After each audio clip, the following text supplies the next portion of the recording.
Welcome to another episode of the On the Water podcast. I'm Jimmy Fee, and this week we've got our assistant editor, Matt Hefner, here. If you tuned in to any of our striper migration reports over the last, I'd say month and a half, almost, actually 3 months, right? 14 weeks they are, yeah. So that's about 3 months. We started, I think, the end of July into the end of June. End of March into the end of June, sorry. So you may have seen Matt on those reports, but this is your first time on the On the Water podcast. It is.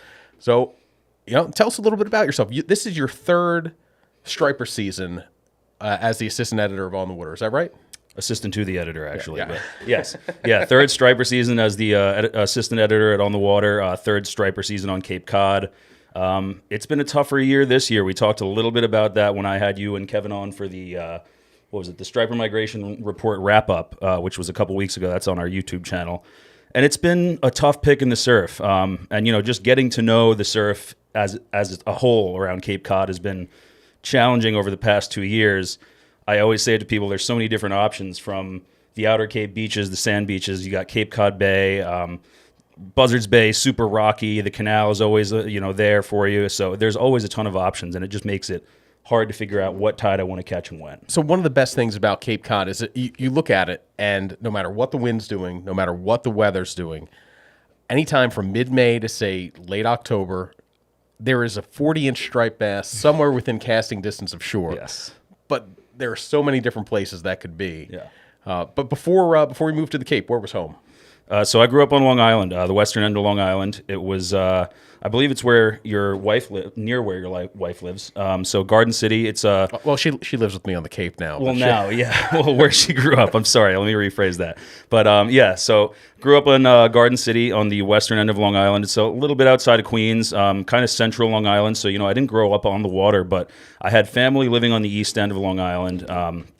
My aunt still lives in Greenport. My grandparents lived in Southold for, I'd say, 20 plus years. And it was that was where we spent every weekend growing up. I went down to either the South Shore beaches of Long Island, or we went out to the North Fork in Greenport. And that's kind of where I learned how to fish. And that's where I learned the very, very basics from my grandfather. I wouldn't say he's an angler by any sense, but he has a bunch of fishing rods, and I was just always the one who was super curious. So he took me out a lot on the North Fork and the bays and stuff like that. And so I knew you. My introduction to you over social media was catching carp on the fly, dude. Oh yeah, sewer salmon. Yeah, sewer salmon. That's right, dude. So you're very much like an equal opportunity fisherman. Like here you will fish for white perch, you'll fish for fluke, which we're going to talk about more today. Stripers. It seems like whatever's you're happy to catch anything. Yeah, I mean, I would say my top three, if we're talking saltwater, are stripers, bluefish, and fluke. And I think stripers would be at the top of that, but. Blues and fluke are a close second to each other. I really do enjoy fishing for it all, though. The winter time here, we got great freshwater fishing, whether you're talking white perch, largemouth bass, smallmouth bass, trout, all the stocking they do a great job of. So it's something to keep you busy. I think fishing for different species makes you a more dynamic angler, a more well-rounded angler, and a lot of the things that you learn in, white perch fishing in the winter ends up translating to striper fishing and things, really, the way they relate to current and bait and things like that. So it's, there's things to be learned in all the fisheries, and that's why I enjoy kind of being a jack of all trades and a master of none. So we are right in the heart of summer right now. This is going to hit in mid-July, and, we're still striper fishing, but it's been kind of a big striper year for a lot of people in the office. I know Anthony caught his personal best. We'll have him on here to talk about it. Chris Megan has had a couple big striper trips. He's actually out right now as we speak with Captain Joe DiOrio, looking to ratchet up his personal best. And you had a big one. You were down on Long Island with Spro. Yep. On the Nancy Ann. Tell us a little bit about that trip. Yeah, so that's a trip that I went on a couple of years ago with Cheech, with Anthony for the first time, and it was kind of my first dipping my toes into like media trips and what we do in the back end a lot. It's a little different than a regular fishing trip. Like it's more of a charter, like hang out, take some photos, get some video. It's not just like you're not just going there to fish. Like you have to go, I've got to get some photos. I have to come back with a story of this. I need to. It's not just go there and you have to divide your focus a little bit. Yeah. Your goal is not just catching fish; it's also creating, coming back with something to for on the water. Yeah, plenty of content to be had out there. So we spent the past 2 or 3 years going out to do some bottom fishing. We've gotten to, fish with some of Sea Falcon slow pitch jigs, which I've really come to love. You can throw them on a 7-foot inshore rod. They do have rods that are designed for slow pitch jigging these days. But man, like dropping a 40-gram sand eel shaped jig to the bottom and just like feeling a big bluefish as it flutters back down, scoop that thing up, man. It's a ton of fun. So we would do a lot of that. And then we would also go out to the race, which is technically, I guess, the main entrance to Long Island Sound, or exit, depending on how you look at it. And those rips are loaded with bass up until I would say like mid-July every year. And right now it's still fishing really well out there. So Nick and I did pretty well. I got, I think, the biggest bass of the trip, or second biggest bass of the trip maybe, right off the first or second drop. So that set the tone at the rips really quick. And then, it kind of died down a little bit in the day, but it was pleasant to see a lot more bass. I was pleasantly surprised to see a lot more bass there this year than last year, whereas last year it was all sand eels and all bluefish on them. So, yeah. So as we get back into the summer, I know one of the ways that you pass the summer months between surf fishing trips, between getting on the boat, is you do a ton of fluke fishing from shore. Yeah. And that's something that I've done a ton of in New Jersey. I've done a little bit of it here, but it is such a great fish, and I feel like it's a little bit of an overlooked fishery. Like it's certainly no secret. Like a lot of people go and pursue fluke from shore, but not a lot of people realize like how fun and effective it is. It's a blast. It's always been like, going back to when I was like a little kid. Like my parents would use the piers as the babysitter, at the shore. So I wasn't, getting in their hair, bugging them to take me fishing or do whatever. They just dropped me at the pier, and like that was what you wanted. You wanted the fluke. You'd weed through the little sea bass or the snapper blues and all the stuff to hopefully come home with a big keeper fluke. And that's where my fluke fishing from shore started. And it wasn't really wasn't very nuanced. Like I would just go to the tackle shop and buy they had these pre-tied rigs, Corky's rigs. If you fish South Jersey or even into New York, Corky's rigs. So they had all that. Like I would buy the Corky's fluke rig. It was Fin Strike for me. Fin Strike, that's the other one. Then there was Jeros Tackle, also had them. So they had all these pre-tied rigs. I'd cast it out there, look for my little notch in the pier that somebody had carved out with a knife before me, and just let the rod sit there and hope I'd get a fluke. And once, it happened so rarely that I remember distinctly, like, each of the keepers I caught. Like, get one or two every summer.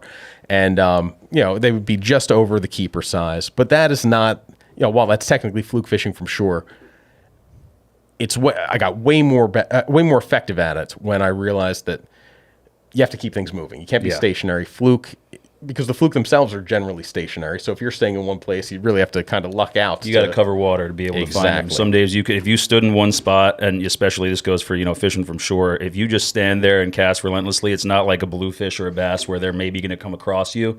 It's, you got to find that pile of fish.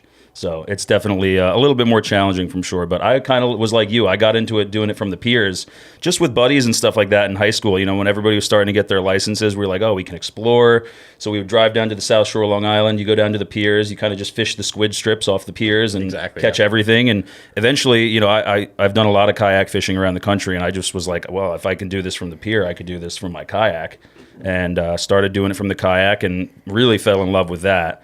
All the channels and back bays on Long Island, and then eventually started targeting from the surf. Now here we are on Cape Cod. I don't really do it from the surf so much out here on Cape Cod. It's more of a salt pond estuary bite, but the channels tend to hold a lot of fluke, and that's kind of the areas that I look for when I'm targeting fluke. Yeah, so I would catch them by accident. Like once I got kind of moved beyond the piers, became obsessed with stripers, I would catch fluke by accident in the surf. Like once in a while, one would hit a bomber or Hopkins or something.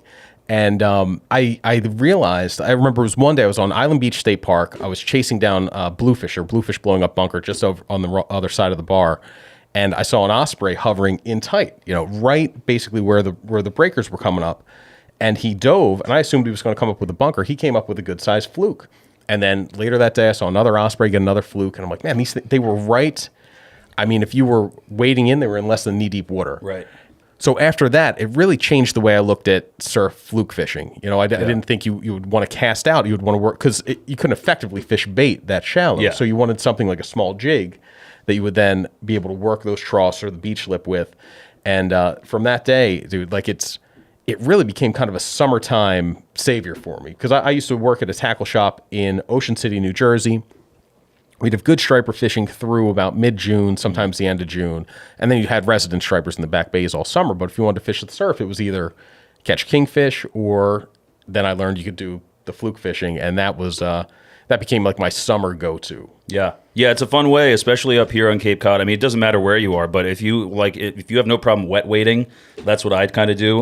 Once the water in the backwaters hits around 70 degrees, I'd say, that's when it's still a little chilly, but you can get away with a pair of shorts and, a sun protective tee or a hoodie or something like that. And you were talking about super lightweight jigs, Jimmy. So, Andy introduced me to these shad darts 2 years ago or so when he was tying them for white perch. And I was like, man, these would make a great little fluke jig. So now once a year, Andy and I kind of order these shad darts and we tie them in to look like grass shrimp or small juvenile squid or spearing. And it's a really fun way to, pass the off season and then look forward to fluke fishing in the summer. Speaking of juvenile, do you know Andy's nickname for shad darts? Oh, is it? It's just sharts. Yes. Yeah. He combines the two words together. Yeah, it's great. But the first fluke darts were something that I also used. Rich Andrus, who was he's a lure maker out of Millville, New Jersey. Sure. Makes great bucktail jigs for stripers, but also made pretty much looks like an oversized, elongated shad dart, and just with a little splash of bucktail at the end of it, and you would tip that with bait or like a strip of squid or a minnow or Berkeley gulp. Although the shad darts, small. They're a little bit small to handle a Berkeley gulp, and that was really effective. I used to do really well with just a 1/4 ounce to 1/2 ounce. If it was pretty deep and the current was moving, you go to a 1/2 ounce jig with like a Berkeley swimming mullet on it. The gulp swimming mullet, and they were. It's simple. Like they're so aggressive, especially when they're in the surf zone like that. I don't think you need to worry too much about color. I don't think you need to worry too much about the scent. I think it's just getting it moving and getting the right profile and getting it moving in a way that's enticing them. Just have it kind of skittering along the bottom. Yeah. And it's really reliable, dude. And like you said, it's fun and relaxing, and you can do it before the lifeguards get. That was my move. I would go there before the lifeguards hit, because then they would kick you out of the bathing areas, right. And you would catch them around the sandbars and the cuts, but also right along the jetty rocks on the open beach was probably the prime spot. Some of the biggest fluke, especially, were right next to right next to the rocks. Well, you think about all the bait that's getting corralled in the jetty rocks, and that's got to be what it is. And I would catch everything from fluke to small weak fish to northern kingfish from the jetty rocks. It was really they hold a ton of life during the summer. So if you're interested in mixed bag fishing, it's not just fluke that are out there for you in the summer surf. So up here, you said you're not doing it on the open beaches, on the ocean beaches so much. You're more in the back bays. Tell me about what you did this with Andy, right? With Andy Nebraska? Yeah, Andy, I would say, was kind of the one who introduced me to fishing in the salt ponds and the back bays and up near some of the rivers and whatnot. And once I figured out that was more accessible than kayak fishing for fluke on Cape Cod, which it is, but it's not like all these winding, meandering channels in the back bays of Long Island where, there's fluke just paving the bottom. So you really had to work to find them.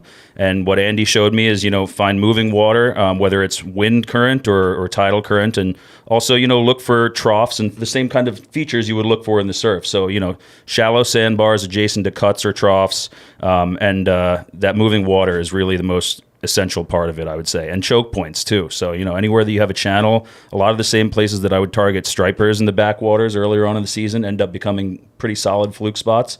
And when you think about it, it's just because they're kind of ambush predators. A lot of the times when I'm jigging, small little shad dart like that up the ledge, those hits come right on the ledge. They don't come down in the middle of the trench or anything like that. It's as it's coming up. So I think they're very advantageous predators in that sense. So that's kind of what I'll look for is, skinny water, a lot of moving water, and you'd be surprised, these fluke are in 5 feet of water. So you really don't need to, even with fast moving current, go much heavier than 3/8 of an ounce or 1/2 ounce at most, which makes it a lot of fun with like a 7-foot setup. Yeah, you get kind of hung up if you do some boat fishing for fluke. You get hung up on I need to go to Nantucket Shoals where it's 100 feet deep, or I need to go to the Jersey Reefs where it's 60 to 70. And you don't realize that these fish are so predatory and they're so widespread that right now we have Fluke in, like you said, 5 feet, 4 yeah. feet of water in the bays, all the way out. You can go 40 miles out from Falmouth Harbor to Nantucket Shoals, and there's going to be Fluke in 100 feet of water there. So you don't have to wait for your couple big trips a year out to get Fluke. You can get your little Fluke fishing fix right from shore, through the summer, and they'll be there through October. I mean, past the end of the season. Yeah. I mean, September is when I think September is probably one of the best months for it, just because the water seems to be the warmest at that point in the year. They haven't exactly moved out of the salt ponds or the bays yet.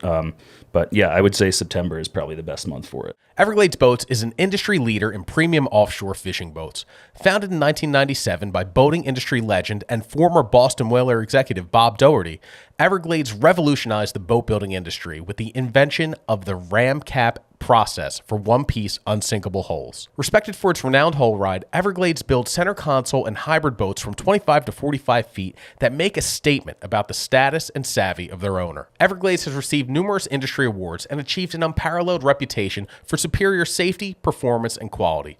For more information about Everglades Boats, stop by your local dealer or visit evergladesboats.com. Everglades Boats, built for beyond. So what happens in September, too, is that you've got all the juvenile bait fish that are schooling up, so everything is feeding hard then. You've got the albies feeding, you've got the stripers and blues, they're moving in to catch the peanut bunker, the mullet, the spearing, everything that's moving out in the Fluke, too. Yep. Being predators are taking advantage of that feast, all those exiting bait fish. Some of the biggest Fluke I know of from the surf have been September fish. A friend of mine who I used to fish with back in the day, Steve Perasmo, in Ocean City, he's caught 2 10-pound Fluke from the surf. And I believe both were fall fish. One was on the old classic, like 52M mirror lure. He was fishing for weak fish and ate that. The other one, he was fishing for Fluke. He'd cast net some mullet and just had like a little egg sinker, and then the live mullet was drifting it through an inlet there and caught it. So I don't know how many people have caught like a single 10-pound Fluke from shore, let alone 2 of them. I know Shell Karras has a 10-pound Fluke from shore. That's somebody else. He's written that story for us in the magazine about Fluke fishing from the surf. I know that's one of his favorite summertime pursuits. As soon as the stripers leave, his home beaches down in Ocean County, New Jersey. Yeah, I mean, a 10-pound Fluke from shore or from the surf, wherever, if it's anywhere remotely within shore, I consider that a huge win. Most people would consider like a 5-6 pound Fluke a big fluke, and I would say if I were to catch one in the backwaters like that, that's like a backwater doormat. So I caught one this past weekend with my buddy Sean, who was up from Long Island, and that was probably one of the biggest, if not the biggest Fluke I've caught this year. It was probably around 20 inches or so, maybe, and it hit one of my own jigs, so that was very humbling. It was awesome to see. But a lot of the fish in these backwaters, you're going to be picking through shorts, so it's just something to be aware of if you are going to do that type of fishing. Is there's going to be a lot of 10, 12, 14, 15-inch fish. And I think in Massachusetts, a keeper is 17 and a half. And I've let all of them go so far this year, but... Well, you're a better man than me, because I think the first keeper would go home for me. Yeah. Well, there's shallow backwater areas, and you want to continue to see the Fluke there. So that's a good point. You don't want to steward of the resource. You don't want to wipe out, your little honey hole there. You mentioned limits, and that is another one of the benefits of Fluke fishing from shore, is that as a shore fisherman, we do enjoy some extra access to keeper fish. Massachusetts, for example, anybody fishing from shore, it's 16.5 inches as a minimum size. Compared to the boat fisherman, it's 17 and a half inches. Okay, so I was an inch off. Yeah, but it's true in Rhode Island too. But they have special area provisions, so it's not just anywhere from shore. But there's a few select areas where you have. I believe it's 17 inches as the minimum size, as opposed to 19 inches for the boaters and shore fishermen elsewhere.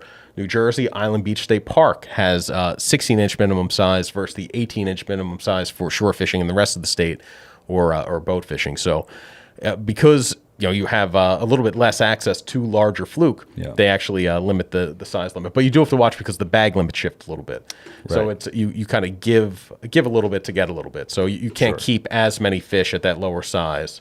But they do that with other fish too, like scup. It's if you're fishing from shore, you can keep a couple smaller fish, but I think the bag limit is greater, and the size of the fish have to be bigger because you have access to more water, fishable water on the boat. So it makes sense.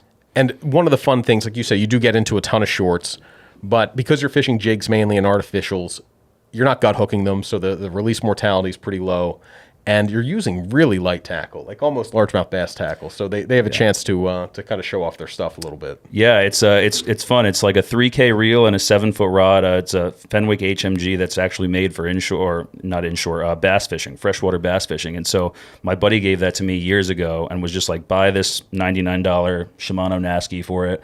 Put it on there. It's been my Fluke combo. It's been my bass combo. And it is a lot of fun to fish with in these shallow waters because you spool it with like 10 to 15 pound braid and use, like 15 pound fluorocarbon leader with a dropper loop and tie direct to the jig. And it's super light. And like we were saying before, the fish are in 5 or less feet of water. So when you hook a good sized fluke in the backwater, they don't really have anywhere to run. Like they have to pull a little bit of drag on you. So they're running over these flats and stuff. Whereas if you're hooking them from a kayak, you kind of get those head shakes and stuff, or from a boat for that matter, you get those head shakes, but you don't get a drag searing run from a fluke like you would in shallow water. And it sounds crazy to say, a fluke is pulling a ton of drag, but if you hook a 20 pounder on a 3K reel, there doesn't have a lot of space to swim away. It's gonna pull some drag on you, and that's what I like, is a little bit of drag. You still feel those head shakes, and it's still a challenge to land them. I don't bring a net, so landing them without a net is another challenge in and of itself. They like do that thing where they kind of back up. Yeah, fluke are one of the few fish that can actually hit reverse on you. Do winter flounder do that? I don't think I've ever seen one do it. I haven't caught enough of them. Yeah, so. Same thing. I haven't caught enough winter flounder, but generally they're a lot more lethargic than the fluke too. Right. They don't have quite as much spirit. Yeah. But yeah, the fluke, they've got no good handle on them to land. So yeah, to do it without a net, unless you're going to go and wade them back to the bank, because you're generally about waist deep. Waist deep. Spots, I mean, I'll wade up to the edge of the channel, right? Yeah, right. I'll wade up to. There's a couple spots I have where I'll wade up to like chest deep, but then you end up coming back up onto a sandbar, and you're kind of fishing knee deep water, but you're casting into 6-7 feet at most. So that's a different situation than from the surf. Like on the ocean beaches, I'm on the sand. Maybe I'm ankle deep. Yeah, right. But since the fish will come up so close, and it's one of those situations where you really want to fish or retrieve all the way through. If you cast out and you work the first half and then burn it back to make another cast, you're going to miss, I want to say maybe not 90%, but maybe 60% of the fluke that are out there. They tend to be right on the beach. That's the best. And they're built for that. The ospreys with their vision can see them, but the bait fish can't, as the fluke kind of blend into the bottom. The ones you catch on the beaches are really pale. And as opposed to the ones you catch in the back bays, a lot of times they're almost black. Yeah, well, there's a lot more shells and rocks and things like that kind of just spill in with the incoming tides a lot of the time, especially in those choke points, and they kind of just collect there. So I think that's probably part of the reason why some of them are darker out there than in the sand beaches off of Long Island. I remember catching fluke that were almost as pale as this table. It's like they got a couple spots here and there, but they're not the most colorful fish. Fluke they're just one of my favorite fish to catch, and part of it's the history with them being from New Jersey and you from New York. Like they were the kings of summer. 100%. And especially for me, I've got a few years on you.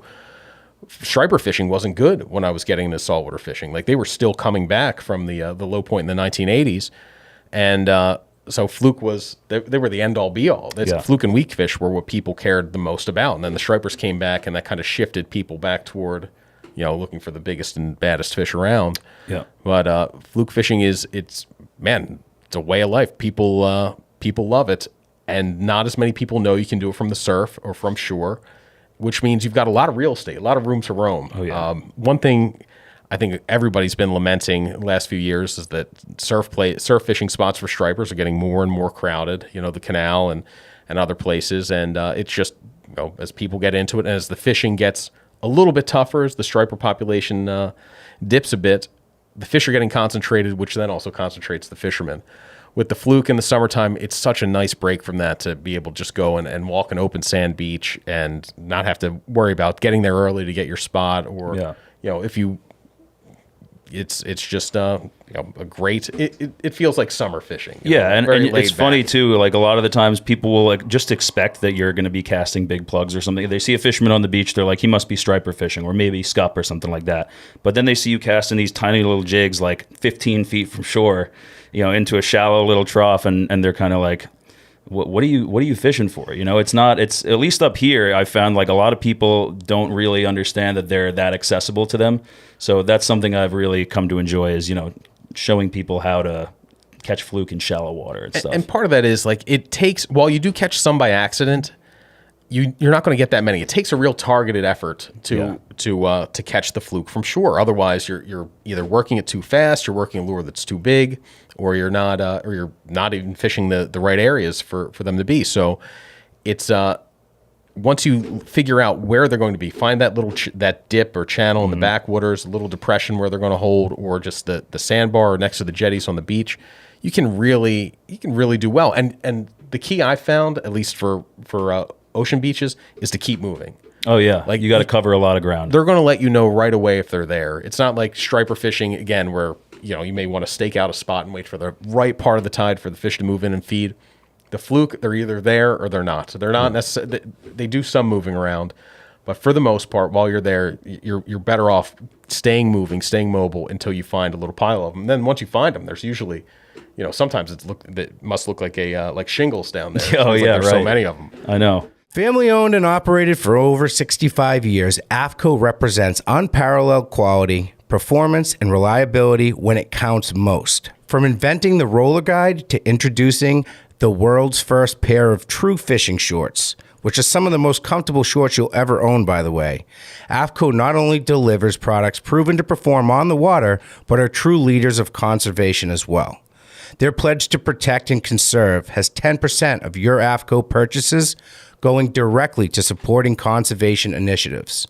Beyond their fishing shorts, a couple of my personal favorites are the Barricade Elite bibs and jacket, as well as their line of Reaper sweatshirts, pullovers, and jackets. Check them out at afco.com. AFCO, any fish, any water. So going back to what you just said about striper fishing and how you want to kind of stake out spots sometimes, there is some element of that in fluke fishing from the surf. So it's you kind of want to be able to read the water and read what the water is doing, and if you can see that there's an active sandbar that's 100 yards out and there's a cut somewhere nearby, fish around there for a little while. Those fish are, if they're moving at all, they're moving in and out of that cut, when the tide is right. And being able to read the surf is definitely helpful in not only striper fishing, but fluke fishing for sure. And something I used to do, actually, I did it a couple times when I was fishing on the West End with some buddies out by Breezy Point, was if you wanted to know what the sand structure was like, just put your rod down for a couple minutes and walk into the water. I mean, you're not going to spook all these fish in one area, but sometimes all you're looking for is literally like, you can be knee deep and then it drops to waist deep and then you're back up to knee deep again. And that little tiny, dip in the sand is where the fluke are going to be holding. It's little things like that help you pick apart the surf and find those fish. Yeah, it doesn't have to be super dramatic structure. Yeah. And conditions are also pretty important, especially out front. You want calm surf. Yeah. It seems like the calmer the surf, the better the fluke fishing is going to be. Maybe a little bit. You don't want glass calm. That seems to be tough for everything. But you're not looking for big stormy northeast conditions that would turn on a striper bite. You want something that's a little bit more mild. Speaking from experience in New Jersey, south wind cools off the water temperature. It blows in the weeds. It was my least favorite wind. Continues to be my least favorite wind. And it's funny. I was talking to Shell Karras the other day, and he was saying, I was asking him how the fluke fishing was. He said it's been pretty tough because of all the. I mean, that's been a common theme for Anthony and I doing the offshore reports, is how much wind we've had, especially southwest wind. And Shell said it's even hurting the fluke fishing from the surf this year. Well, it creates that upwelling down in Jersey, right? I mean, that's the big reason. It brings all that cold water in. So. But one technique, so I've done mostly jigs. Once I graduated from the Corky's rigs and sitting and spiking the rod to the jigs, mostly that's what I've done. But we ran an article, or you did an article this year. Yes. About a fluke technique that I'm really excited to try this year because, one, the guy who you wrote about, Roger I, he has a lot of videos on catching fluke on jerk baits, and man, it looks like so much fun. He's caught him up to 8 pounds, right? Oh yeah, I would say some of them have been pushing double digits. I don't know. He's gonna have to check that scale, but yeah, he goes by Cooking and Fishing on Instagram and YouTube, and like it says in the article, I just found him. I stumbled upon his content one day while I was just like scrolling through the Discover page on Instagram, and I see this guy who's standing on what looks to be like a big channel edge somewhere in northern New Jersey or Long Island, and he's casting jerk baits, like freshwater largemouth bass jerk baits, not SP minnows or anything, on like casting gear, like Lucky Craft, right? Right, exactly. That was one of them. So Lucky Craft pointer. It's a really popular suspending jerk bait for largemouth bass. I've got a bunch of them, and I've never thought to throw them in the surf or throw them for fluke. Yeah, I mean, he's definitely very on top of like tweaking his tackle to make sure that if he's replacing the hooks, it doesn't affect the sink rate or the buoyancy of it. Terminal tackle's got to be able to stand up to like an 8-pound fluke or something like that. So he's definitely made some changes to really dial that bite in. But it seems like a really exciting way. He even fishes with lipless crankbaits a lot of the time. He said that's pretty much like a peanut bunker bait. So we're talking about September fluking and how great it is. That's the time of year when peanut bunker are around. Start throwing those lipless crankbaits in some of the channels and stuff like that. And it sounds to me like Roger was saying, it's just as easy as lift and drop. And as long as you can feel that vibration and you keep some tension on the line, I mean, those draw some pretty heavy duty reaction strikes from fluke. Dude, I had a saltwater rattle trap. I used to hammer everything on, dude. Everything ate it. Weak fish ate it. Bluefish ate it. And I don't know. It's one of those things that you just stop fishing for some reason because you're like, oh, like this isn't the lure. I'm above this. No, not that you're above. You're like, oh, like rattle traps aren't for saltwater. So I stopped using it. And then recently I talked to a friend of Kevin Blinkoff's who said like that those are the baits for weak fish, like in Delmarva. Like the guys that are catching big weak fish are throwing rattle traps. So I just bought a whole bunch more of like pink and gold and stuff rattle traps. So haven't caught any weak fish on them, but maybe I'll be able to translate them to some. Yes, some fluke, I've heard, and I have not done well with them, but I've heard that the Yozuri twitch baits are great for weak fish. So I don't know if that's because they kind of vibrate the same way that a rattle trap would and away, but I don't know. That's what I've heard. Dude, one of the most, I don't want to go too far down the weak fish road. Yes. We'll be here for a while. But one of the best weak fish baits, which we already talked about, was that Mirror Lure 52M. Yeah. And there was one, I think it was called Purple Demon, was like the color you would use at night. And then there were some other pink colors. But that was really like a do-nothing bait. Like you would cast it out there, it would sink, and you'd lift it, and it would fall just the right rate. And, I mean, like I said, my buddy Steve caught a 10-pound fluke on that. Those caught everything in the South Jersey inlets. Yeah. And they that's another one, dude. That's another lure that I have a ton of them that are sitting somewhere in my basement, rusting away, that I've never bothered throwing here on Cape Cod. You can pass them off to the assistant to the editor. I'm going to hang on to them. Some of them are museum pieces at this point. I don't even know if they still make them. So we talked about the jerkbait fishing forum. I definitely want to give that a shot. Some of the one of the topics I wanted to cover too was the bycatch of the summer fluke fishing, and that's something that when you're striper fishing and you're focused on that, like I'm not really interested in bycatch. Like give me my bass, like the bluefish. Sometimes they're I love catching bluefish when I'm looking for bluefish, but when I'm striper fishing, I'd rather not. But the summer fluke fishing, like you don't. That's your chance to catch something weird a lot of times. Yeah. I know guys that catch kingfish on the teasers and the jigs a lot, like northern kingfish, which are much more aggressive than you give them credit for. Yeah, I would say so. People catch in New Jersey like the occasional speckled trout, the cousin of the weak fish. You catch the weak fish.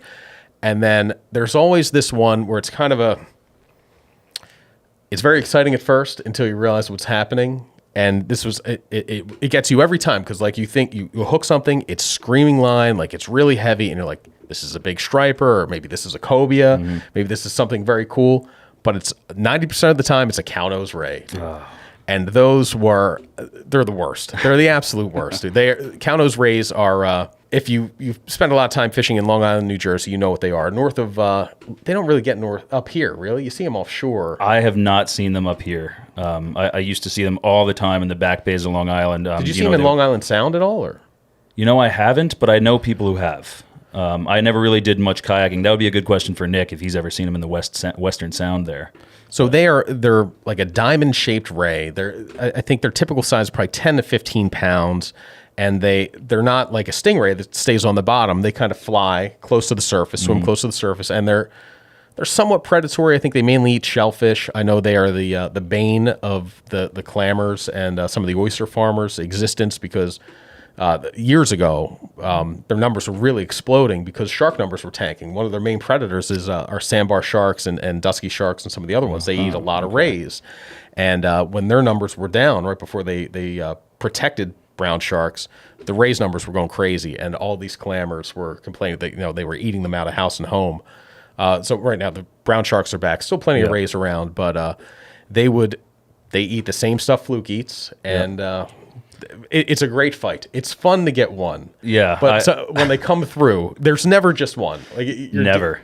Never. There was, and I'm glad you said there's never just one, because I have a couple instances of fishing. One of my favorite home spots was, if you know where Scotty's Marina is, back behind Point Lookout on Jones Inlet. Great little seafood joint, and the place next to it rents out skiffs. And so these guys would rent out skiffs and then just drift Reynolds Channel for fluke. And it's a great fluke spot. But one time I was back there, and it was the same, 2 instances with cow nose rays in the same day, and I was kind of paddling up against the current to get to a different bridge, and I noticed something was passing beneath my kayak, and I looked down, the water's like gin clear, and it must have been 200 plus cow nose rays. They just kept coming, like just in a flock, all of them moving like in sync, like, you know, it was really cool to see. And in an effort to try to get my phone and get a video of it, I like slapped the side of the kayak, and it made a loud, you know, bump, spooked all of them in an instant. But man, there must have been several hundred cow nose rays. And then later that day, you know, back at that same spot, right behind Scotty's, which is not a spot burn. Reynolds Channel is a very well known fluke spot. But I see these guys fishing with kind of bass casting gear like Roger I fishes with, and they're fishing from one of the little Ted's Fishing Station skiffs that they rent out there, and they're just doubled over, both of them, on something, and we have no idea what it is, and I'm still in my kayak. It comes up, surfaces right over next to me, and it was probably like a 15 to 20 pound cow nose ray, and they're like, "Can you pull the hook?" And I'm like, "No way, dude, I'm not touching that thing unless it's on dry sand. Like, get it away from me." Dude, when I worked at the tackle shop, all the stories of, like, once you got to July, mid-July, all the stories of people losing rods into the surf. Like, they'd be fishing for kingfish and a rod would get dragged in, or they'd come in with a broken rod and these fish, like, must have been a giant striper. And, you know, man, probably, you know, maybe it was, maybe it was a giant striper, but more often than not, it was cow nose rays. Yeah. I lost a rod in the surf to a cow nose ray. Not paying attention to, the little, like, the crappy PVC sand spike. That was the day that I finally went and sprung for like a $50, $60 sand spike, which always seemed so ridiculous until I watched $200 worth of rod and reel like go into the ocean. That'll do it. But you know the little PVC, white PVC. Oh, of course. I have one that's bent beyond belief in my house, and I still use it for some reason. You got to get the big metal ones you can dig in, and it was a cow nose ray that taught me that lesson. So I guess in that way it was good. But Buzzards Bay Yacht Sales knows that a great boat dealer is as important as a great boat. Why? Because new or used, you're buying a boat with 100 different systems and components that need tuning, training, troubleshooting, and sometimes repair. While most boat dealers are your best friend only until the sale is closed, Buzzards Bay Yacht Sales has developed a bulletproof reputation for building long-term relationships with their customers. Before, during, and most importantly, after the sale. Go ahead. Ask around. We challenge you to find anyone who has anything but great things to say about Tom O'Toole and his team. With 6 locations from Freeport, Maine to Jupiter, Florida, including Marblehead, Massachusetts, and 3 offices on Cape Cod, Buzzards Bay Yacht Sales is committed to providing the best possible product, customer service, and support for both recreational boaters and passionate sport fishermen. It's true. Who you buy from is as important as what you buy. Visit buzzardsbayyacht.com today. So we ran another article in the June issue by Robert Nelson about fly fishing for cow nose rays. And when he pitched it to me, I was a little skeptical at first. I was like, I want to hear a little bit more about it. Yeah. He showed me some pictures, told me about it, and sure enough, you know, he's fishing on sand flats, almost sight casting to them, and using flies that look like baby sea robins. Right. He said a lot of times the cow nose rays will move in and they're eating, you know, the time of year they're moving in onto these sand flats, it's right when you have the young of the year sea robins are moving out. And he said they kind of key in on that easy meal. And he said it puts a hell of a bend into a 10 weight. Yeah, I mean, he originally titled it, I believe, Bat Out of Hell when he sent it to us. So that just goes to tell you what it's like fighting one on a fly rod. Always love a good Meatloaf quote. Yeah. So that fly fishing, that's a way I would kind of like to, maybe I'd like to target cow nose rays like that. Maybe. But I did get more of an appreciation for them just this past summer when I was down in Virginia, and you would look for them for cobia near them. Yeah. So there were certain times that the cobia would be hanging on top of the schools of cow nose rays, and it wasn't I must have annoyed the shit out of the captain, because I was like, like, oh, I fish a lot. Like I'm going to be able to spot these fish, and I'll be spotting them left and right, just like the captain. So all day, dude, on the I guess it was the end of the first day and the first half of the second day. Like by the second half of the second day, I'd kind of gotten my sea legs, so to speak, and I was a little bit better at seeing what was a cobia. But I was pointing it there. I was like, "There's one right there." He's like, "That's seaweed." I was like, "There's one right there." He's like, "That's two rays together." And like, "There's one right there." He's like, "That's a buoy." Everything looked like a cobia, but when they do mix in with the rays, it's a little tricky to spot. You've got a brown fish over brown rays, right? And so often there would be two rays together, and I would be like winding up to cast. He's like, "Rays." He just left it at one word for that. Raise. Yeah. But false alarm. So I'd like to talk a little bit about that trip. Like, I am in love with cobia fishing. I want to do a lot more cobia fishing. Like, that was really cool. I caught one in 3 days. That's okay. You did it. You checked the bucket list. I got one.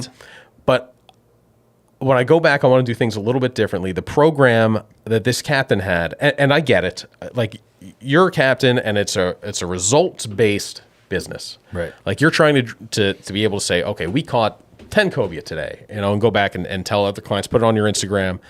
And so what he usually does, and for his clientele, he sits up in the tower, spots the cobia, casts the cobia, hooks the cobia, hands the rod down to the person to fight. And that, to me, like, I understand where he's coming from. Sure. But I'm like, man, like, you were taking the best part of the experience away from it. It's almost like I'm not catching the cobia. It's like you are you're reeling it in and you're catching it, but you're not. Like, it's not step one. Fishing's different things to different people. Like, some people are plenty fine. You get to feel the fight, this big strong fish, and that's great. But I was being a pain in the ass. Like, I know I was. Purist. No, it's like I didn't. I did a little bit of like he like hooks it and tries to hand to me, and I was like, I put my hands up and backed off, because I was like, no, like, I really want to do it. I really want to get my first one doing it myself, you know. And so the other people on board were fine doing that. And like I said, fishing's different things to different people. To me, like, the more like, I would rather cast to it, get it to eat, hook it, and then lose it or pass off the rod myself. Like, the coolest part when it finally happened. When I finally got it, because eventually I was like, dude, just let me cast at them. But he was so, like, obsessed with going back to the dock. So what he explained to me was that he goes, a lot of people, I've been through this, people have said that. I was like, yeah, but I mean it. He goes, yeah, they mean it too. He goes, but then we get back to the dock and I've let them fish and they haven't casted any, they haven't caught any themselves. And they say, the first thing they say to me is, I wish we'd caught more fish. He goes, and I could have prevented that because I do this every day. I was like, I get it. I was like, but just give me a couple clean shots at them. And we kind of met a middle ground where, like, he would let me cast first, but before my jig would land, he'd be casting.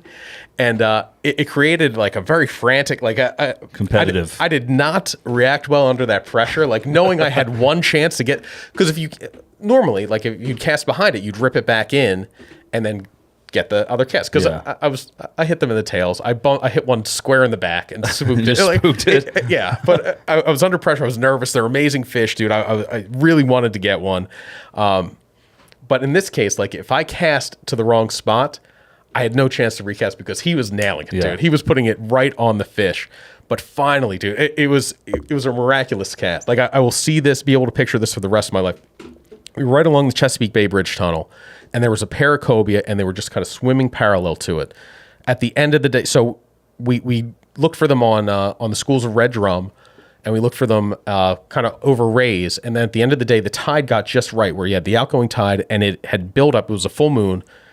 It was really flying, and it built up a big rip in front of this one section of the Bay Bridge Tunnel. And the cobia would just kind of run along the edge of that rip. And he said, like, they will never swim against it. He said they kind of swim along it and then get pushed toward the bridge and then like, they'll circle back. Yeah. So there were two, and, you know, the boat was going north.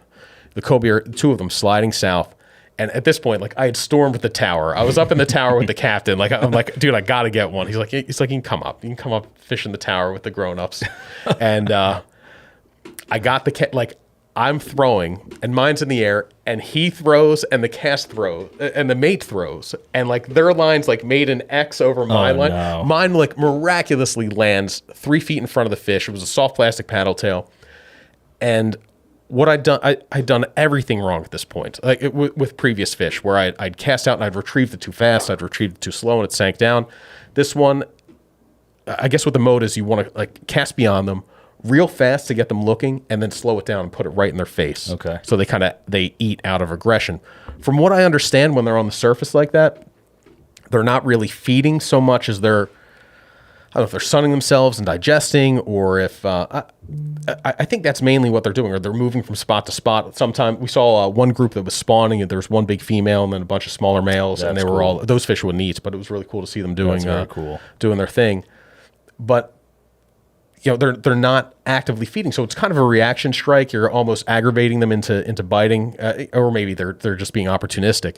So anyhow, I got his attention, saw it turn on the like few fast cranks, then just slowly started twitching it, and he just piles on it. Oh, that's awesome. It was like a 43-inch fish, so the keeper size I think is 42. We already caught our limit, so you can keep 2 per boat per day.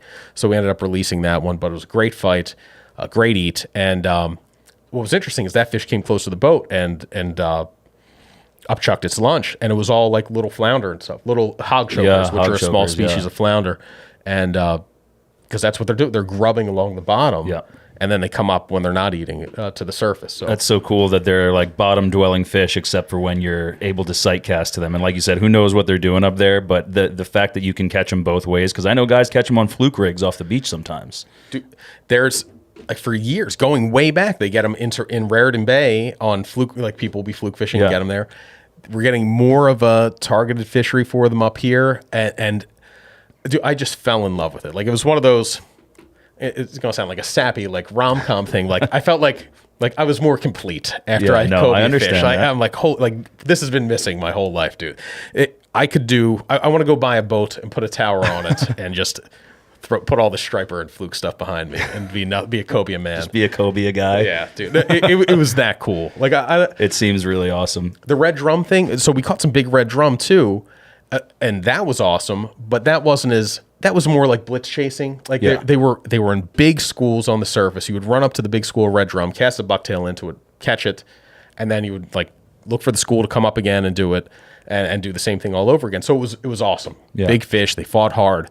But it wasn't as nuanced as the cobia fishing. Like you didn't have to feed them. The target was much bigger. You know, the target for the cobia was put in this 10-foot square in front of the fish without spooking it. The red drum was like just hit this 100-yard long school of drum and put it right in the middle. But if you were short or outside the school by like 3 feet, they weren't turning for it. So what are the drum doing on the surface? Because they're not necessarily like how often do they get caught feeding on the surface like that? It doesn't seem like they really blitz super hard. This year, if you talk to those guys, they're like, this is the best drum year they've ever seen. In terms of bait, like it wasn't like they were on the surface eating a school of bunker. There were schools of bunker there. You had bait fish all around, but not where the reds were. I'm sure sometimes they probably turn on them and rip through the schools. The main thing I saw them eating were you had all these big female blue crabs with the sponges, the eggs, that were riding the tide out, the full moon tide out. And if they got too close to the drum school, you would just see one pile on it, and then it would just be like a little bunch of goo and legs exactly, and then you'd have a bunch of them like rolling through that. It's like its own chum slick in a way. That was the main food I saw, and at first you're like, man, how can one crab every once in a while sustain all these fish? And then you talk to some people down there, like, you have no idea how many crabs there actually are. Like there was so much food for those things to sustain that it was really cool, man. But the drum thing.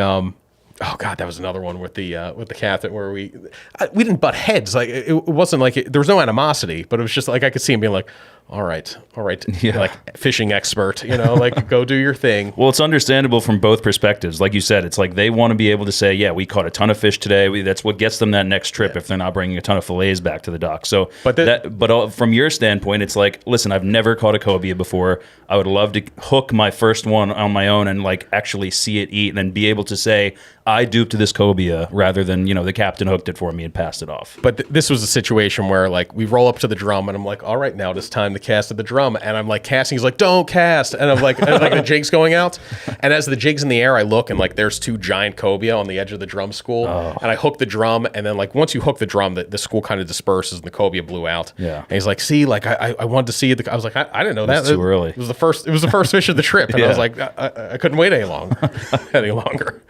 But anyhow, we veered way off Fluke from shore. That's okay. That's okay. We were talking about cow nose rays and cobia, and we started, talking. I think that's how we ended up in the Chesapeake. We were talking about cow nose rays. Dude, so we gotta do that. You and I gotta plan a trip to do that next year. I'd love to. Cobia is a bucket list fish for me. If I had my choice, I would catch one off the west end of Long Island, where there's also seems to be a fishery developing. I see it big time in me. That's okay. I would love to catch one in my home waters. It would be so cool. And I came very close with Chris Landry from Rocksteady Charters last year when he took me out for mahi, and we were really going for yellowfin, but we were like, listen, the mahi are reliable. If we don't see any yellowfin, dolphins, whatever, we'll go for mahi. And on like the last cast of the day, I saw a giant. I think I wrote about it too in the story. I saw a just unmistakable hulking head come off one of these lobster pots and spooked immediately, but it was a big cobia. And if I could, I'd like to catch one closer to shore in New York, obviously, but just to say I caught one off New York would be a giant W. And they definitely are more popular there now. I think a couple of years ago, my first summer here on Cape Cod, it was an unbelievable cobia fishery on the west end of Long Island. And Scotty's Marina, which we were talking about before, weighed in like one after another throughout the middle of July. And it started with like a 40-pound fish, and then it was a 56-pound fish, and then it was like a 70-pound cobia. And they just kept going up. I think the highest was somewhere in the 80s. So the fact that you could catch one of these fish just milling around on the surface or off of a channel marker or a lobster pot or something like that on a bucktail that's 86 pounds is pretty unbelievable. Dude, and they are such interesting fish. Like their dorsal fin is just a series of spikes. Like there's a little prehistoric look to them. They've got that weird head and mouth. They're kind of sharky, but not quite. They've got a bunch of weird names. Like Ling, I know, is one of the names for them. Really? I think lemon crab eater is another name, which you can see they were tagging crabs down there too. And then lemon fish, I think, is one too. So Ling is weird. I've never heard that. Yeah, like a big long brown fish, I guess. But yeah, Ling. That was the like the local name for them. Like the captain would be like, "Where are the Ling? Where are the Ling?" And interesting. So that was one. So very random note, but you just reminded me while I was waiting this past weekend with my buddy Sean. I was on the 4th of July. We were coming in, and I was like, "What is this?" We've seen very weird fish in the backwaters. Like we came along a pipefish, and which is basically like it looks like a seahorse in a way.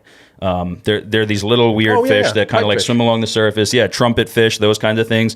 So we've seen some really weird stuff, and I see something squirming around on the surface, and at first I'm like, "Is that an eel, American eel?" And upon closer observation, I kind of scooped it up, and it was definitely not doing well. It was like very hot water, and I think it was a juvenile lingcod because we looked it up. We were relentlessly searching for like what could this possibly have been. Do you have a picture of it? No, I didn't get a picture of it. I didn't have my phone on me or my camera. It was really interesting. I don't know what else it could have possibly been, but it was long, brown, had a white underbelly, and it was really small. Had these 2 small fins right here, like the little. I don't even know what they're called, but man, it looked like a lingcod or an eel or something like that, and it had the little barbells that like lingcod would have, and so I don't know what it was doing there, but that's the kind of ling I know. It's not. They're kind of like slimy, sort of cod-like fish, not cobia.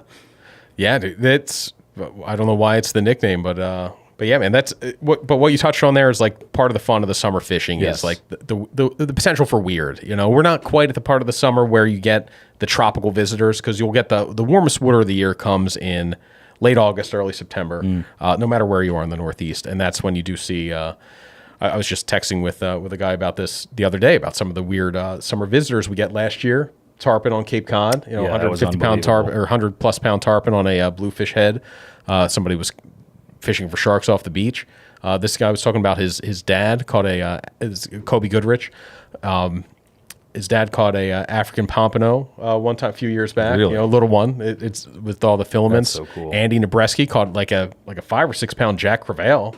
I was going to say, people are catching those on Long Island and stuff now, too. Everything is just slowly kind of trickling north. There's a sheep's head fishery on Long Island now. It's very hush-hush, but, that's kind of moved up from Jersey, and everything's kind of slowly trickling north. I think we've also seen cobia in Buzzards Bay over the past 3-4 years. Yeah, somebody got one chunking off a bridge in Buzzards Bay and off one of the rivers there, and it caught a 28-pound cobia while chunking for stripers. Like, that's... I feel like I never get the surprise catches. Yeah. Like how many casts do you have to make in the surf to get one of these weird, like super weird things? Like I've never hooked. A lot of people have been hooking sturgeon, although they tend to be foul hooked. But that'd still be pretty cool. Hooking the tuna from the beach. Like I want my weird. Remarkable. One catch. of my other bucket list fish that I'm always hoping I'll run into when I'm fluke fishing from shore specifically, and it's more common down on Long Island, would be running into like a triggerfish. I know a lot of people take them on bucktails. I've never caught one. I've also heard the gray triggerfish that are more common there are really good eating, and they pull a ton of drag. They fight pretty hard for their size. I mean, I was just at the Woods Hole Aquarium, the Science Aquarium, this past weekend, and they have a couple of triggerfish in there, and those things are just sheer muscle. Dude, they're super aggressive. They're really strong. They are a pain in the butt to clean because their skin is like basically leather. So to maybe get I through don't want to keep one then. No, you definitely do. Yeah, because you get a little pork chop off it of meat, of Okay. the fillet, and it's delectable. So, on that note, dude, it's just about lunchtime. Yes. Thank you very much for tuning in to another episode of the podcast. Good luck if you're going out fluke fishing from shore, whether you're in Massachusetts, Jersey, or further south than that. Somewhere close to home, there are some fluke within casting distance of the beach, and it is a great way to pass the summer. I know Matt and I are going to be doing more of that over the next couple of weeks, and we'll catch up with you with a new podcast in 2 weeks. Yeah, and I'll see you guys in 2 years because that's how long it took me to get on the podcast.